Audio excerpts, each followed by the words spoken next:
목사님 나오셔서 다니엘과 하나님의 미래라는 제목으로 설교해 주시겠습니다.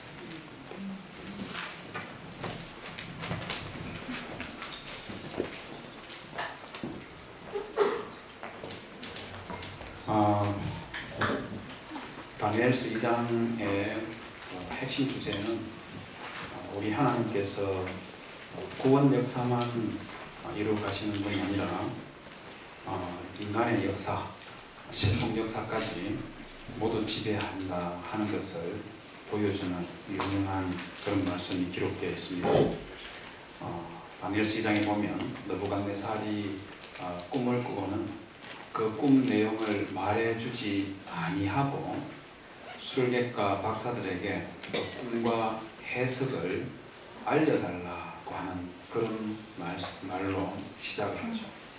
그 꿈을 말해주지 아니하고 꿈과 해석을 제시하라 하는 이것 때문에 다니엘서 2장에서는요, 앞에 보시는 것처럼 은밀한 일이라는 말을 계속 반복을 하면서 우리 하나님께서는 느부갓네살이 말해주지 아니한 그 머릿속에 있는 그 꿈, 그것을 알려줄 수 있는 분이라는 것을 말씀하실 뿐만 아니라 이것과 함께 인간이 경험할 수 없는 저 미래의 인류 역사까지도 알고 계신다 하는 것을 보여줍니다.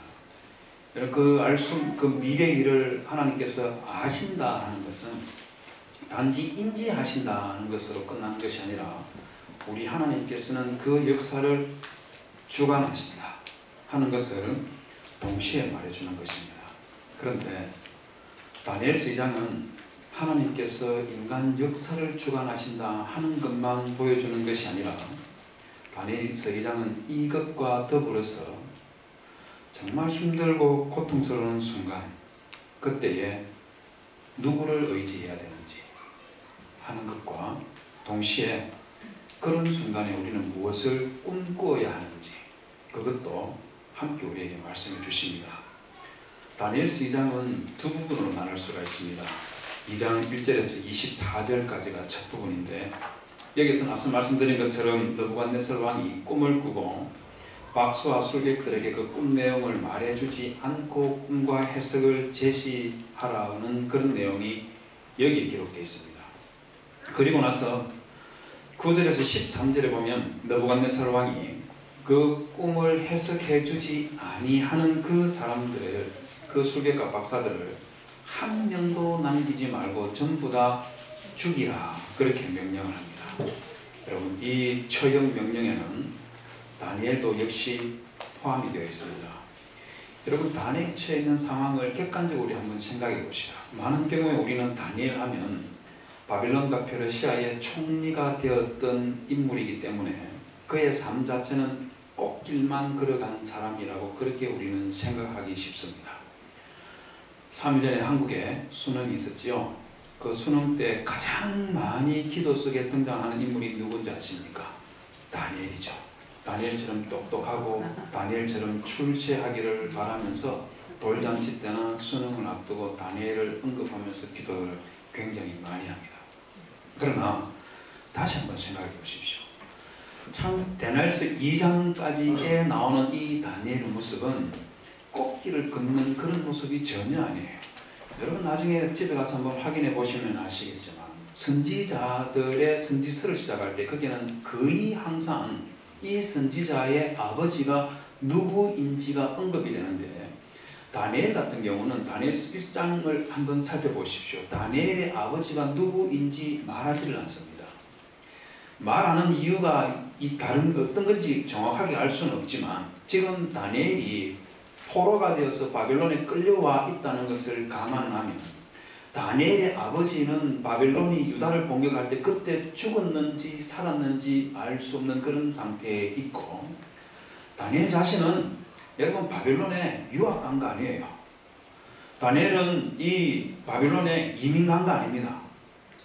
포로로 끌려와서 거기에서 구사일생으로 살아남아 있는데, 이번에는 정말 느부갓네살 왕이 말입니다, 말도 되지 않는 그런 이유로 다니엘을 죽이겠다고 이렇게 설치고 있으니까 한번 생각해 보십시오. 이게 정말 여러분들 보시기에 다니엘이 꽃길을 걷고 있는 그런 모습입니까? 아니죠. 지금 최소한 다니엘서 2장까지에서 보여주는 다니엘의 삶은요, 인생 자체가 꼬여 있는 거예요.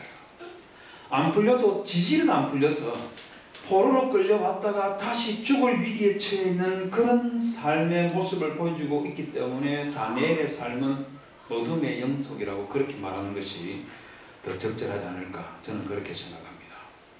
혹시 여러분들께서는 느부갓네살 왕이 꿈과 그 해석을 제시해 주지 않는 모든 술객과 박사들을 다 죽이라고 그렇게 하긴 했는데 설마 다 죽일까 이런 생각을 하실지 모르겠어요. 그러나 여러분, 느부갓네살 왕은 여러분들이 생각하는 것보다 훨씬 더 잔인하고 그리고 냉혹한 사람입니다. 예레미야 예가 2장 20절에서 21절에 보면은요, 느부갓네살과 바벨론의 군인들이 유다와 예루살렘을 공격해서 그때 저질렀던 만행들을 예레미야가 하나님 앞에 탄식하며 울면서 노래했던 게 있습니다. 저기 보십시오. 여호와여 보시옵소서, 주께서 누구에게 이같이 행하셨는지요. 여인들이 어찌 자기 열매 곧 그들이 낳은 아이들을 먹으며 제사장들과 선자들이 어찌 주의 성소에서 죽임을 당하오리이까. 늙은이와 젊은이가 다 길바닥에 엎드러졌사오며 내 처녀들과 내 청년들이 칼에 썰어졌나이다. 이렇게 말했습니다. 말 그대로 하나님께 예배드리는 예루살렘 성전 거기에 제사장들이 예배드리느라고 분주하게 있는 것이 아니라 거기에 제사장들의 시체들이 가득 차 있다는 겁니다. 선지자들의 시체가 차고 넘치고 있고 길바닥에 늙은이 젊은이 할 것 없이 죽은 시신들이 거기에 엎드러져 있다고 그렇게 말하고 있습니다. 이렇게 말하니까 남의 일 같아서 이게 어떤 상황인지 여러분들 전혀 공감이 가지 않겠지만요, 제가 초등학교 2학년 때 정말 끔찍한 사건을 한번 경험한 적이 있습니다. 어머니와 함께 시장을 갔었는데 어떤 한 남편이 아내를 칼로 찔러서 죽게 만들었는데 칼에 맞은 그 상태로 이 여자분을, 아내를 리어카에 싣고 병원으로 막 달려가는 그 장면을 제가 본 적이 있습니다. 여러분, 그 리어카니까 그 밑으로 피가 툭툭툭툭 떨어지는데 제가 그 장면을 보고 지금까지 잊을 수가 없어요. 지금도 선명하게 그 장면이 기억이 납니다. 사람 한 명 죽어서 피 흘리는 장면도 우리가 실제로 그것을 목격하면 정말 끔찍하고 공포스러운데, 여러분, 예루살렘에 노인, 젊은이, 아이, 여자 할 것 없이 죽은 시체가 거기에 널브러져 있고 배가 갈라져 있고 있는 그런 모습들 한번 상상해 보십시오. 얼마나 끔찍합니까? 거기에다가 여인들이 어찌 자기 열매 곧 그들이 낳은 아이들을 먹으며 라는 말 보십시오. 얼마나 배가 고팠으면 자기 자식을 먹어치우는 이런 모습이 연출되었다고 하니까 여러분, 그때 예루살렘에 일어났던 일들이 얼마나 끔찍하고 두려웠는지 충분히 짐작할 수 있는 그런 내용이 예레미야 예가 2장 20절에서 21절에 기록되어 있는 것이죠. 여러분뿐만 아니라요, 이 느부갓네살 왕이 바벨로니안 크로니클이라는 이 왕들의 삶 속에서 일어났던 일들을 기록해놓은 게 있는데, 우리식으로 말하면 조선왕조 실록 같은 것을 기록을 해놨습니다. 그게 지금 대형 박물관에 전시가 되어 있는데, 그 중에 느부갓네살 왕이 했던 이스라엘을 공격하기 바로 직전에 있었던 사건 하나를 저기 기록해놨는데, 저기 보십시오. 저기 보면 아카드 왕이 궁궐에 머무는 동안 그의 장자이자 왕실인 느부갓네살은 아카드의 군대를 소집했다. 이렇게 시작을 하면서 이 느부갓네살 왕이 아시리아를 멸망시키고 아시리아를 도와주러 왔던 이집트 군인들과 갈게미시라는 곳에서 전투를 벌였는데 그들을 완벽하게 문질렀습니다. 그런데 그 전투에서 일부 살아남은 이집트 사람들이 미친 듯이 도망을 치면서 자기 나라로 되돌아가려고 막 도망치고 있는데 느부갓네살 왕이 끝까지 추격해서 단 한 명도 자기 고향, 자기 나라로 돌아가지 못하도록 다 죽였다고 그렇게 말하고 있습니다. 여러분, 이쯤 되면 느부갓네살이 얼마나 무섭고 잔인한지 충분히 짐작할 수 있죠. 이런 왕이면 자기가 명령했던 것처럼 술객들과 박사들 꿈과 해석을 제시하지 않으면 실제로 다 죽일 수 있다 하는 것을 보여준 그런 사례가 아닌가 그래 생각이 듭니다. 여러분 이런 왕이 다니엘서 2장 12절에서 꿈과 해석을 제시해 주지 않자 분노를 했는데 우리 한글 성경에서는 왕이 이로 말미암아 진노하고 통분했다고 그렇게 말하는데 히브리어에서는 뭐라고? 이 부분은 아람어로 기록되어 있는데 아람어에서는 뭐라고 해놨냐면요 케찹 나사기라고 이런 표현을 썼습니다. 영어로 되어 있는 저기 보면은 빨간색으로 되어 있는 거 보십시오. Angry and very furious라고 그렇게 해놨는데 이 의미가 무엇이냐면요 얼마나 분노를 했는지 자기 감정이 컨트롤이 안 되는 거예요. 치밀을 오르는 그런 분노 때문에 자기 감정이 컨트롤되지 않는 그런 상태에서 우리 13절에서는 왕이 명령을 내리매라고 이렇게 번역을 해놨는데 아람어에서는 다타라는 말을 썼습니다. 요 다타라는 말의 의미가 무엇인지 킹제임스 버전에서는 13절에 보면 파란색으로 되는 글자 보십시오. 뭐라고 해놨습니까? 디크리라고 했어요. 칙령이라는 말입니다. 칙령. 칙령이라는 말은 그냥 명령이 아니고 왕이 정식 공식적인 문서에 바벨론에 있는 모든 술객과 박사들을 다 죽여라 하는 그런 공문서를 작성해서 칙령을 내렸다 그 말인 겁니다. 여러분 이 칙령을 붙들고 술객과 박사들을 죽이겠다고 나서고 그리고 궁궐들에 있는 사람들을 다 죽이고 다니엘을 죽이기 위해서 찾아 나서고 있는 이 사람들의 모습을 한번 상상해 보십시오. 여러분 이쯤 되면 다니엘은 꽃귀리에 서 있는 것이 아니라 죽음의 그림자가 자욱하게 들여져 있는 그런 절체절명의 순간에 지금 삶 자체가 어떻게 될지 알 수 없는 그런 순간에 놓여 있다고 그렇게 볼 수가 있는 것이죠. 여러분 바로 그 순간에 다니엘이 뭘 하는 줄 아십니까? 건의대장에게 사정사정해서 느부갓네살 왕을 만나서 잠깐만 시간을 주십시오 하고는 자기 집으로 들어갑니다. 그리고 자기 집에 돌아가자마자 제일 먼저 한 게 뭔지 아십니까? 하나님께 살려달라고 기도를 했습니다. 여러분 하나님께 살려달라고 기도하는 거 이거 굉장히 이례적인 거예요. 시편을 제외하고 우리 구약 성경은 아브라함도 하나님께 기도한 바가 있고 모세도 하나님께 기도한 바가 있고 그리고 또 누구를 이야기할까요? 다윗, 느헤미야, 한나 많은 사람들이 하나님께 기도하는 그런 내용들이 있지만 그 기도들 중에서요 하나님 저 목숨 좀 살려주십시오 이렇게 기도한 사례는 여러분 다니엘밖에 없습니다. 얼마나 다급했든지 하나님 이 은밀한 일에 대하여 불쌍히 여겨서 하나님 저 좀 죽지 않게 저 목숨 좀 살려주십시오. 저 처형당하지 않게 저 좀 도와주십시오. 이렇게 하나님께 기도했다는 거예요. 여러분 다니엘이 하나님께 이렇게 기도했다는 것은 뭘 의미하는 줄 아십니까? 인생이 정말 감당할 수 없는 그런 어둡고 혼자 어찌할 수 없는 그런 절박한 상황에 처해 있을 때에 누구를 의지해야 되는지를 다니엘이 알았다는 것을 보여주는 그런 모습입니다. 여러분 혹시 엘튼 존이라는 영국 가수도 기억나십니까? 많은 노래를 불렀지 않습니까? 50대 이상 되시는 분들은 아마 이분이 불렀던 노래들 기억나는 분들이 있을 거예요. 30, 40대 되시는 분들도 이분 제가 말만 하면 압니다. 이 사람이 어떤 사람이냐면요 디즈니 애니메이션 중에서 라이언 킹 있죠. 라이언 킹 주제곡인 Circle of Life 이거 이 엘튼 존이 불렀습니다. 이쯤 되면 누군지 아시겠죠? 이 엘튼 존이 마를린 멀로가 죽었을 때에 그 마를린 멀로를 추모하면서 Candle in the Wind라는 이런 노래를 불렀습니다. 여기 보면 첫 소절이 어떻게 시작하느냐면요 마를린 멀로의 본 이름인 노르마 진을 언급하면서 Goodbye 노르마 진 또 I never knew you at all 비록 내가 당신을 전혀 알지 못했지만 이렇게 시작을 합니다. 이 노래를 엘튼 존이 다이애나 영국 왕세자비가 죽었을 때도 또 이 노래를 부르면서 추모를 했던 적이 있습니다. 여기 보면은요 우리 알다시피 마릴린 멀로나 다이애나 왕세자비 우리 알다시피 이분들 살아신 전 정말 엄청난 분들이었지 않습니까? 인생 자체가 화려하고 잘 나가고 예쁘고 여러분 이분들 말 그대로 모든 만인들이 부러워하는 그런 삶을 살았던 그런 분들이 마릴린 멀로하고 그리고 다이애나이지 않습니까? 그런데 엘튼 존이 저 노래에서 뭐라고 말하냐면 And it seems to me you lived your life like a candle in the wind라고 그렇게 했습니다.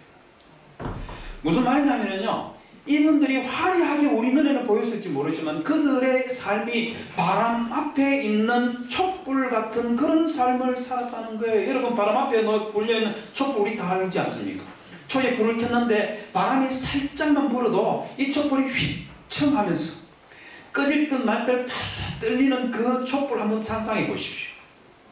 이들의 삶 자체가 바로 이런 삶이었다는 거예요. 여러분, 그런데 엘튼 존이 이보다 더 심각한 상황에 이들이 처해 있었다는 것을 제일 마지막에 한 번 더 말을 합니다.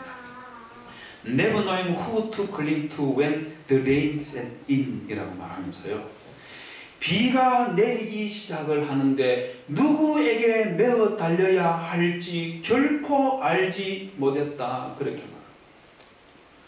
여러분, 이게 무슨 말이냐면요, 바람 앞에 촛불 같은 그런 인생인데 비가 내리기 시작하면 이 촛불 꺼지는 거 100%이지 않습니까?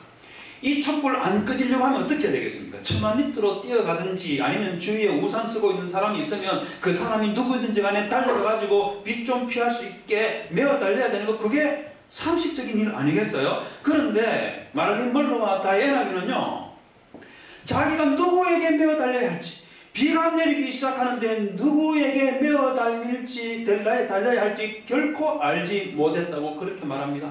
무슨 의미겠습니까? 의지할 수 있는 대상이 아무데도 없었다, 그 말인 것이죠. 안타깝고 여러분, 절망적이라는 생각 들지 않습니까? 절망적이죠. 하지만 성도 여러분, 우리는 다릅니다. 우리에게도 역시 바람 앞에 촛불 같은 그런 일들이 생길 수 있지만 우리는요, 다이애나비나 마릴린 먼로처럼 그렇게 끝나버리는 것이 아니라 우리에게는 의지할 분이 있고 우리를 돕는 분이 있다는 건 믿으십니까? 여러분, 시편 121편 1절에서 2절에서 내가 산을 향하여 눈을 들리라 나의 도움이 어디서 올꼬? 여러분들의 도움이 어디서 오는 겁니까? 나의 도움은 천지를 지으신 여호와에게서로다, 이렇게 말하고 있는 것처럼 여러분, 천지를 지으신 우리 하나님 아버지가 여러분들의 도움이시다는 걸 믿으십니까? 우리 하나님께서 우리의 의지이신 것이죠. 다니엘이 그 죽음의 위협이 폭풍우처럼 밀려올 때 2장 18절에서 나를 이 은밀한 일에 대해서 불쌍히 여기사 죽임을 당하지 않게 하소서라고 이렇게 기도했던 것처럼, 성도 여러분, 폭풍에 의해서 온몸에 비가 젖는 그런 일이 일어날 때 여러분, 그때 그렇게 머물러 있지 마시고 우리 하나님께 매어 달리는 성도님들이 되시기를 주님의 이름으로 부탁을 드립니다. 얼굴에 비를 맞아가지고요, 이게 빗물인지 눈물인지 모르는 것이 온 얼굴에 그냥 흘러내릴 때 그때 그렇게 비 맞고 계시지 마시고 피난처이신 그리스도께로 나아가서 그 그리스도께서 우리를 위해서 향하시는 그 위대한 일들을 경험하시는 그런 성도님들이 되시기를 주님의 이름으로 부탁을 드립니다. 여러분, 다니엘 2장은 또한 우리의 인생이 어두운 밤과 같이 느껴질 때 그때 우리가 무엇을 바라봐야 되는지 그것도 말해주고 있습니다. 다니엘서 2장의 둘째 부분은 25절에서 49절까지인데 이 부분에서 다니엘은요, 느부갓네살 왕이 꾸었던 그 꿈과 그 꿈의 해석을 제시해주는 그런 내용들이 여기에 기록을 되어 있습니다. 그런데 다니엘서 2장 25절에서 49절에서는 꿈과 해석만 제시하고 하나님께서 역사를 주관하시는 분이시다 하는 것을 보여주는 것으로 끝나는 것이 아니에요. 거기 보면은 이 꿈의 해석을 통해서 다니엘은 하나님의 성도들은 칠흑과 같은 밤과 같은 그런 삶이 다가오면 그때 하늘을 봐야 된다 하는 것을 보여줍니다. 여러분, 그 하늘을 왜 봐야 되겠습니까? 그 하늘을 왜 봐야 되겠습니까? 바로 별을 보라는 것이죠. 그 별은 무엇이겠습니까? 하나님의 나라입니다. 여러분, 혹시 기억하실지 모르겠는데 까르페 디엠이라는 말 혹시 기억나십니까? 까르페 디엠이라는 말, 영화 죽은 시인의 사회에서 로빈 윌리엄스가 공부밖에 모르는 학생들, 공부가 인생의 전부인 이 학생들에게 까르페 디엠이라고 이렇게 강의하는 그런 내용, 정말 멋있지 않습니까? 저기 보시면 책상 위에 탁 올라가가지고 한 손을 주머니에 딱 넣고 폼 잡고 학생들에게 강의하는 저 모습 정말 감동적이죠. 저는 미국 유학 가는 그 비행기 안에서 저 영화를 처음 봤는데요. 얼마나 감동을 받았는지, 유학하는 동안에 공부만 할 것이 아니라 좀 놀아야 되는 게 아닌가 하는 그런 생각이 제 마음에 강하게 다가왔던 그런 영화였습니다. 그런데 까르페 디엠이라는 이 말, 로빈 윌리엄스가 제일 처음으로 했던 말이 아니고, 이 말은 기원전 1세기에 로마의 쾌락주의자 시인이었던 호라티우스라는 사람이 처음 이 말을 했습니다. 이 말을 처음 했을 때요, 로마에 많은 사람들이 열광을 했습니다. 이게 얼마나 영향력이 컸었는지 수백 년이 지나고 지금까지도 이 사람이 말했던 까르페 디엠이 지금까지도 영향을 끼치고 있는 거예요. 그런데 호라티우스라는 사람이 까르페 디엠이라는 이 말을 하고 난 이후에 500년 정도가 지났을 때에 제롬이라는 유명한 신학자가 이 사람을 신랄하게 비판을 했습니다. 제롬이라는 신학자가 어떤 사람이냐면요, 구약성경과 신약성경을 히브리어와 헬라어로 기록되어 있는 구약성경과 신약성경을 라틴어로 번역을 했는데, 이 라틴어로 번역한 이 제롬의 벌게이트라는 이 성경책이 1600년이 지난 지금까지도 로마 가톨릭의 정식 성경으로 공인이 되어 있습니다. 이쯤 되면 이 제롬이라는 사람이 얼마나 유명하고 위대한 신학자인지 충분히 짐작을 할 수가 있죠. 이 제롬이 호라티우스를 어떻게 비판했냐면, 그리스도와 사탄이 무슨 조화를 이룰 수 있으며 호라티우스와 시편 기자가 무슨 상관이 있느냐 이렇게 말했습니다. 너무 신나죠. 왜 그러냐면 우리 살다 보면 뒷담할 때 있지 않습니까? 그런 뒷담할 때 보면 그냥 에이 그 사람 원래 그래 뭐 이 정도 이야기하고 이렇게 끝내지, 그 사람 두고 사탄 어쩌고 뭐 이런 식으로 뒷담하시는 분 있습니까? 그런 거 없잖아요. 그런데 제롬은 이 호라티우스 500년 전에 이미 죽은 사람을 두고 뭐라고 말하냐면 사탄을 언급하면서 이 사람을 비판하고 있습니다. 왜 이렇게 비판을 했을까요?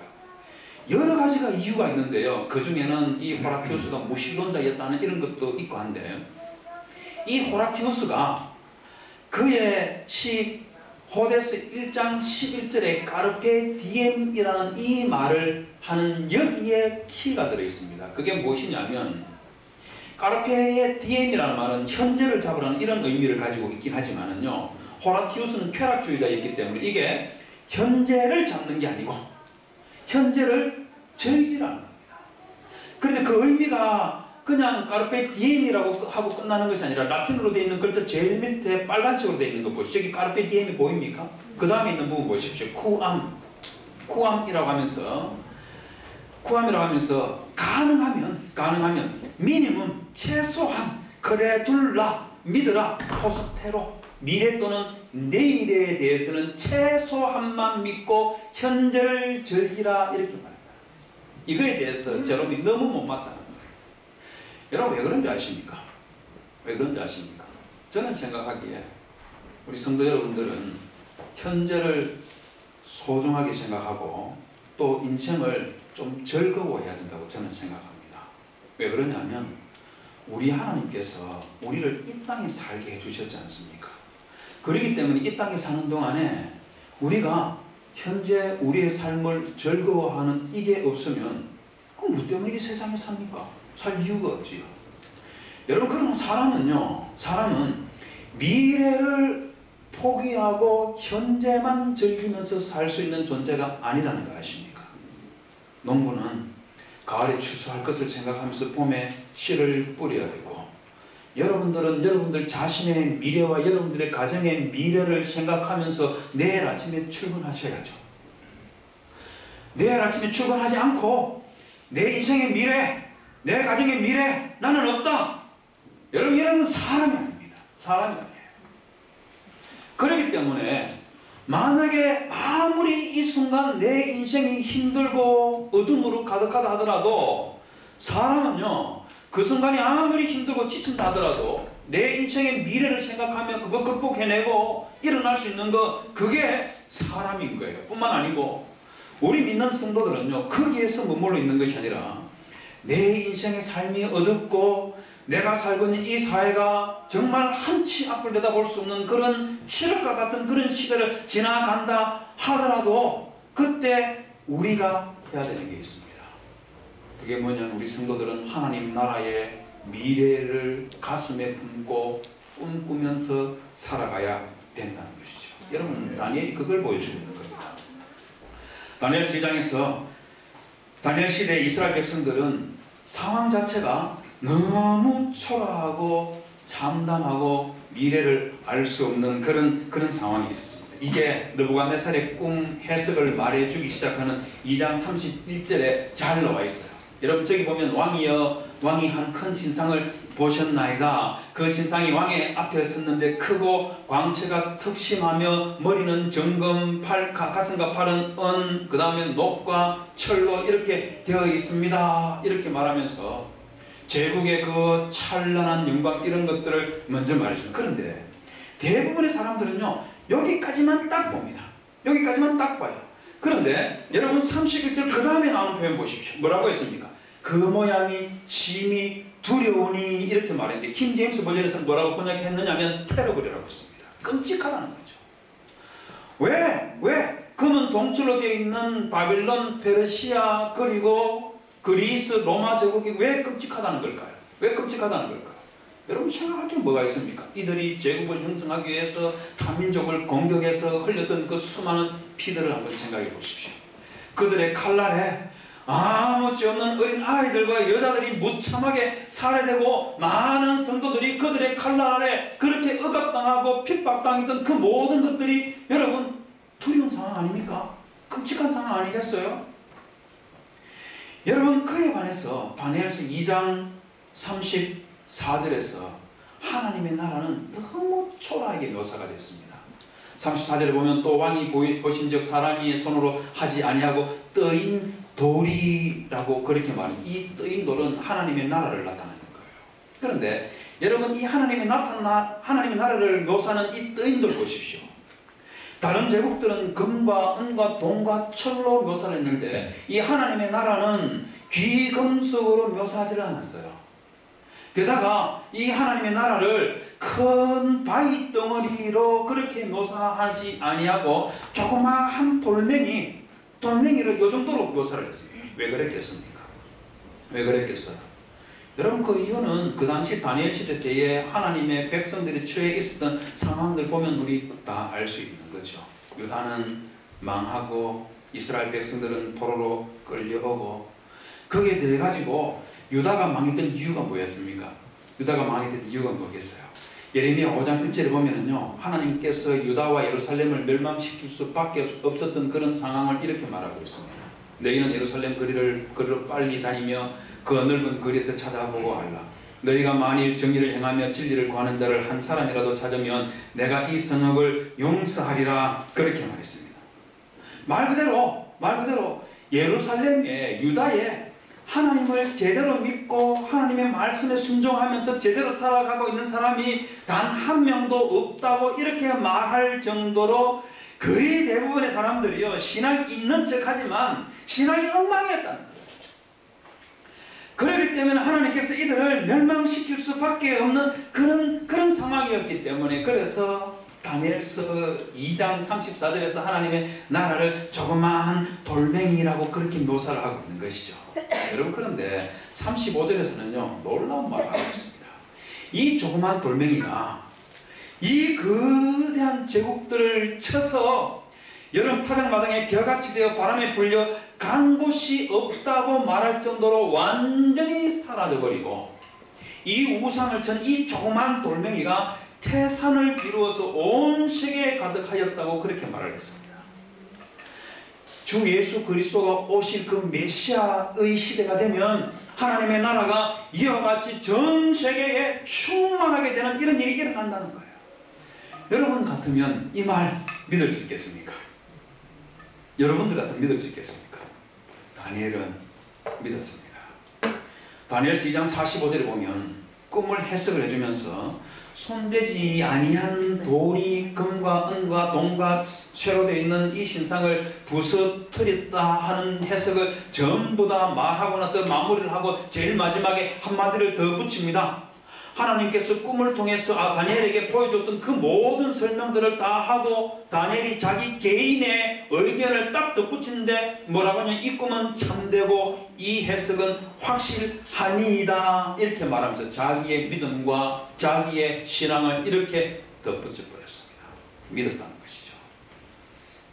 여러분, 다니엘과 유사한 상황에 있으면서 다니엘과 비슷한 신앙의 모습을 보여줬던 그런 인물이 한 명 있습니다.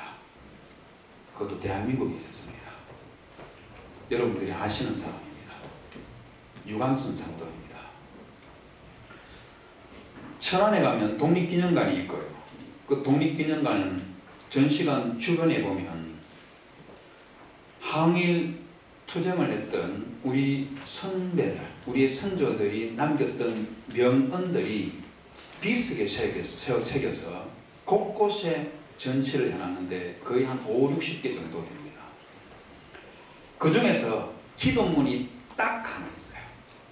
기도문이 딱 하나 있습니다. 독립운동에 참여한 우리의 선배들이 많이 있는데 이분들이 남긴 명언은 기록되어 있지만 기도문이라고는 없는데 딱 기도문 하나가 딱 기록되어 있습니다. 바로 유관순 성도가 남긴 기도문이에요. 저기 보시는 내용이 이렇습니다. 오 하나님이시여, 이제 시간이 임박하였습니다. 원수외를 물리쳐 주시고 이 땅에 자유와 독립을 주소서. 내일 그 살 각 대표들에게 더욱 용기와 힘을 주시고 이로 말미암아 이 민족의 행복한 땅이 되게 하소서. 주여 같이 하시고 이 소녀에게 용기와 힘을 주소서. 대한독립 만세, 대한독립 만세. 여러분, 유관순의 기도를 보면 느끼는 바가 없습니까? 여러분이 해일처럼 밀려들어왔던 일본 제국주의 말입니다. 이 일본 제국주의, 바벨론이나 페르시아나 이런 나라와 비교해가지고 무슨 차이가 있겠어요? 잔인하고 악독한 것 매 한 가지였지 않습니까? 말 그대로 우리나라를 해일처럼 밀고 들어와서 순식간에 집어삼켜버렸던 그 일제, 그들을 물리칠 수 있는 존재는 우리 하나님밖에 없다고 믿고 그분께 기도하는 거예요. 그런데 여러분, 저 기도문을 가만히 보면 유관순 성도는요, 단순히 망한 조선이 회복되기를 그렇게 기도하는 것 같이 않아 보여요. 조선의 회복을 위해서 기도한 부분이 있긴 하겠지만 저게 빨간색으로 되어 있는 거 보십시오. 이 민족의 행복한 땅이 되게 하소서라는 저 말을 두고 생각하면 유관순은 단순히 조선의 회복을 꿈꿨던 것이 아니라 하나님께서 다스리는 그런 나라가 되어서 진정한 행복이 넘치는 그런 나라가 되기를 꿈을 꾸면서 이 기도를 드렸다는 것 알 수가 있다는 겁니다. 그런 일을 한번 생각해 보십시오. 지금부터 100년 전 조선에 저 대한민국에 각 기독교가 들어왔을 때에 그때 예수 믿는 사람이 몇 명이나 있었겠습니까? 몇 명이나 됐을까요? 그것도 유관순이 고향이었던 천안 병천이라는 곳 한번 여러분 나중에 한국 갈 일이 있어서 한번 가보십시오. 깡촌이에요. 깡촌. 그 시골 깡촌에 예수 믿는 사람이 몇 명이나 있었겠습니까? 그런데 유관순은요, 그 소수의 기독교인만 있던 지금부터 100년 전에 그 깡촌에 몇 명 되지도 않는 그런 성도들이 있는 그 교회에 다니면서 유관순은 무슨 꿈을 꿨느냐면 우리 하나님 아버지께서 다스리는 그런 나라가 오기를 꿈꾸면서 기도했다는 겁니다. 이 자리에 앉은 우리 성도 여러분, 저는 여러분들이 다니엘과 유관순과 같은 이런 꿈을 가지고 이 땅에 좀 살아갔으면 하는 그런 마음이 저는 듭니다. 저도 유학하면서 7년 동안 미국에서 살아왔었기 때문에 이민교회가 어떤 건지, 남의 나라 와서 이민 와서 살고 있는 사람들의 심정이 어떤 건지 저는 조금은 압니다. 여러분, 그렇기 때문에 제가 저희들 마음을 조금은 알아요. 여러분들이 소수이고 이 땅에서 몇 명 되지 아니하는 대한민국 한민족이라는 이것 때문에 여러분 제발 좀 기죽고 살지 맙시다. 여러분, 비록 우리는 소수이지만 다니엘과 유관순이 꿈꿨던 것처럼 우리가 믿는 하나님 아버지 때문에, 우리의 신앙 때문에 이 땅에 하나님의 나라가 세워줄 수 있다는 그런 꿈 좀 꾸고 살면 안 될까요? 나뿐만 아니고 우리 다음 세대들이 말입니다. 우리의 자녀의 세대들이 이들이 하나님을 제대로 믿었어. 이들을 통하여서 우리 주 예수 그리스도가 다스리는 주 예수 그리스도의 나라가 이 땅에 이루어지도록 여러분 우리 함께 꿈 좀 꿉시다. 우리 함께 좀 소망합시다. 우리 함께 기도하면서 이 땅에 주님께서 이루실 그 나라를 소망하면서 함께 다니엘처럼 기도하고 유관순처럼 기도하는 그런 믿음의 성도들이 되시기를 주님의 이름으로 부탁을 드립니다. 아멘.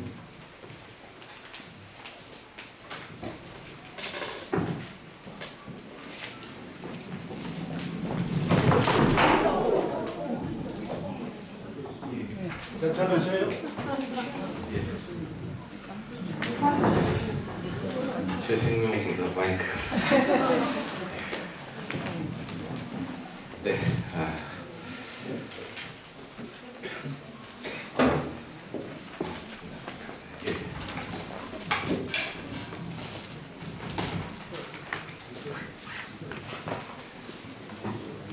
오늘 주신 말씀을 기억하면서 다 함께 기도하는 시간을 잠깐 갖겠습니다. 기도하고 헌금을 드리겠습니다. 정말 하나님의 질서가 무너져가고 있는 시대의 풍조를 보고 갈수록 하나님의 뜻이 배척당하는 세상 속에서 우리가 하나님의 뜻을 아는 성